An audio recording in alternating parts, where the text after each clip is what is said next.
नमस्कार। आज का बजट का स्पेशल खबर है जो मैं आपके सामने पेश कर रही हूँ। 1 फरवरी 2026 को आज संसद में केंद्रीय बजट पारित हुआ है। 1 फरवरी 2026 को पारित हुआ ये बजट लोगों के जेब पे कितना असर डालता है, ये हम देखते हैं इस खबर से।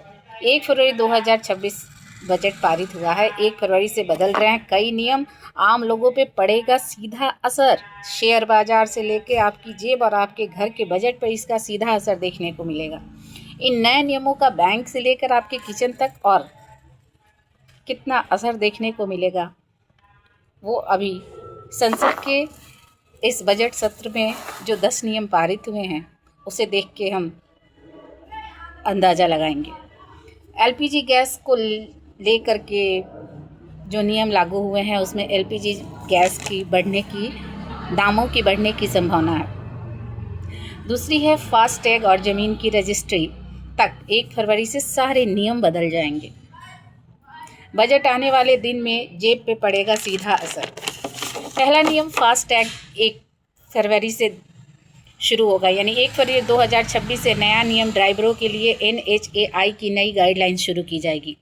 ICICI क्रेडिट कार्ड यूजर्स के लिए भी बड़ा झटका है। ऑनलाइन गेमिंग पर भी चार्ज लगेंगे। जमीन और प्रॉपर्टी के लेन देन में धोखाधड़ी और फर्जीवाड़े पर लगाम लगाया गया है। अब रजिस्ट्री प्रक्रिया के दौरान केवल एक खरीदार और विक्रेता ही नहीं बल्कि गवाहों का भी आधार वेरिफिकेशन होगा। बिहार में खुलेंगे कॉल सेंटर। नीतीश सरकार ने GCC नीति को दी मंजूरी।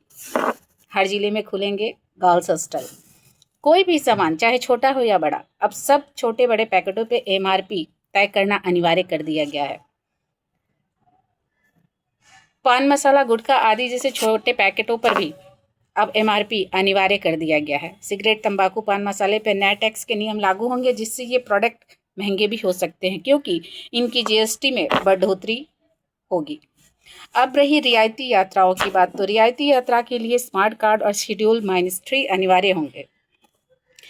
बजट में उम्मीद की जा रही है कि सोना चांदी सस्ते हो सकते हैं क्योंकि ड्यूटी को घटाकर 4% तक होने की संभावना है।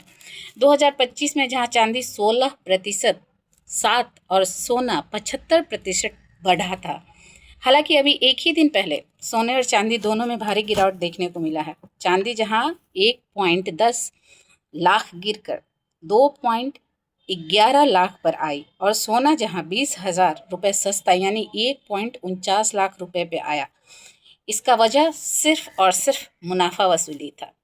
2026 में केंद्रीय बजट में ग्रामीण अर्थव्यवस्था और महिलाओं के सशक्तिकरण के लिए कई योजनाओं का ऐलान किया गया है, जहां इस बार फोकस कृषि उत्पादक बढ़ाने और महिलाओं को बिजनेस में आगे लाने पे ज़्यादा फोकस किया गया है।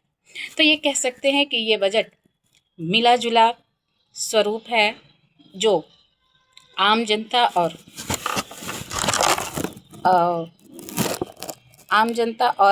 सभी के लिए कुछ अच्छा, कुछ खट्टा, कुछ मीठा अनुभव है। धन्यवाद।